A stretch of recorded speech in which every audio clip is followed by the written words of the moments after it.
failed logins happen. Like that's a real thing. We know sometimes there's nothing nefarious there, but we also know that could be a huge, risk vector that could implicate a bigger security problem. So this is all about being able to know that a certain number of failed logins have occurred for a particular user, and being able to give the admin the tools that they need to either go verify it or to be able to take further action based upon they've deemed it to be not real and to be a risky thing. So in the JumpCloud world, if you go to the next slide, we have a part of our product called Directory Insights. And so this is all, and I've even seen some questions about logging, and so I'll talk a little bit about it here, but via Directory Insights, we give you the ability to know pretty much everything that's going on within the JumpCloud environment, who has access to what, when they've accessed it, log on times, log off times, all those kinds of things via Directory Insights. These are all the logs that are occurring within the JumpCloud domain. And so there's a predefined list that's called failed system login attempts. And so it's an easy way for you to filter down into these failed logins.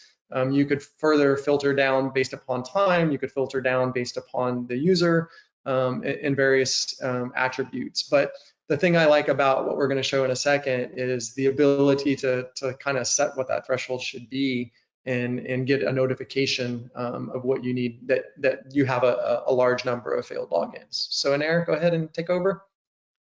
So here we go. Once the workflow is triggered, we're using Torq parallel step to query both IP reputation from abuse IPDB and virus total. Results are then returned and sent as a Slack snippet along with the alert for better decision making. Slack alert is sent to the user, stating, we see here that a few consecutive fail logins were detected on his behalf. If the user admits and click yes, the flow ends with greetings and logged to our SIM. On the other hand, if the user answers no, then the security teams gets an indication and the option to suspend the user's account. If security wish to suspend the user, we invoke JumpCloud's suspend user API call, which suspend the user in both JumpCloud and Google. Additionally, we create an IOC indicator using the source failed login IP to detect egress traffic and to negate data exfiltration. And finally, opening a ticket to follow the case. So just to recap here, what we see here is a semi-automated workflow, because sometimes a further investigation is required actually. In a non-SOC environment, in a non-SOC environment, we harness the employee to the mitigation process and engaging him or her, obviously, with the findings. You can't always fully automate processes, though we can definitely benefit from semi-automated flows as they also reduce time and effort. Derek. No, that's what I was going to say. I really like the combination of both automation and giving the capability for the admin to take further action.